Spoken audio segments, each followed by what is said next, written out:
지난해 3월에 개정된 폐기물 관리법에 따라 2030년부터는 쓰레기를 매립할 수 없어 지자체들이 자체적인 소각시설을 갖춰야 하는데요. 전남 곡성군이 40억 원 규모의 주민 편의시설과 주민 기금 조성을 약속했지만 신규 생활 폐기물 처리시설 입지 선정에 난항을 겪고 있습니다.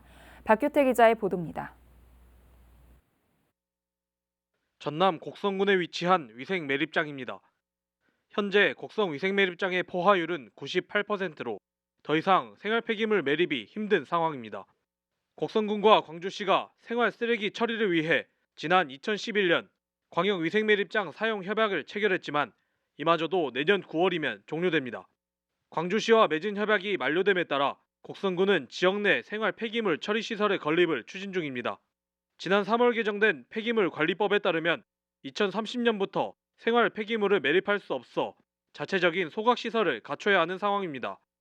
이에 따라 곡성군은 지난해 7월부터 신규 생활 폐기물 처리시설 입지 공모에 나섰지만 단 한 건의 신청도 없었습니다. 지난해 12월 3차 공모에 나섰지만 이마저도 입지 후보지가 나타나지 않아 신규 폐기물 처리시설 설치는 늦어질 전망입니다. 곡성군은 읍면 이장 간담회에 홍보하고 관심 있는 지역 주민들을 대상으로 주민 설명회를 추가로 진행할 예정이지만 유치 희망 지역이 나올지는 미지수입니다. 현재 생활 쓰레기는 광주 광역 매립장에 위탁 처리되고 직매립되고 있습니다. 그런데 2030년부터는 직매립이 또 금지되고 또 곡성군의 생활 쓰레기 위탁 처리 종료 기간이 내년 9월에 종료가 됩니다. 그래서 앞으로 생활 폐기물 처리 시설이 매우 시급히 필요한 실정이거든요. 주민들이 많은 관심과 협력이 되어야 이 사업이 추진될 수 있을 것 같습니다.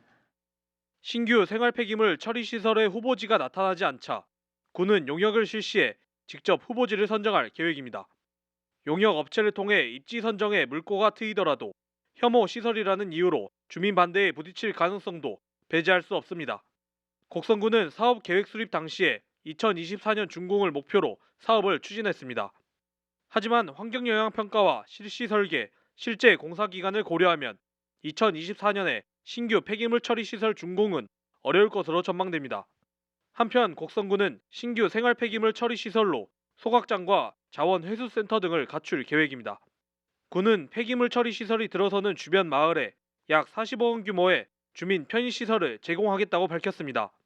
또한 폐기물 반입 수수료와 종량제 봉투 판매 대금의 일부를 주민 지원 기금으로 조성한다는 조건도 내걸었습니다.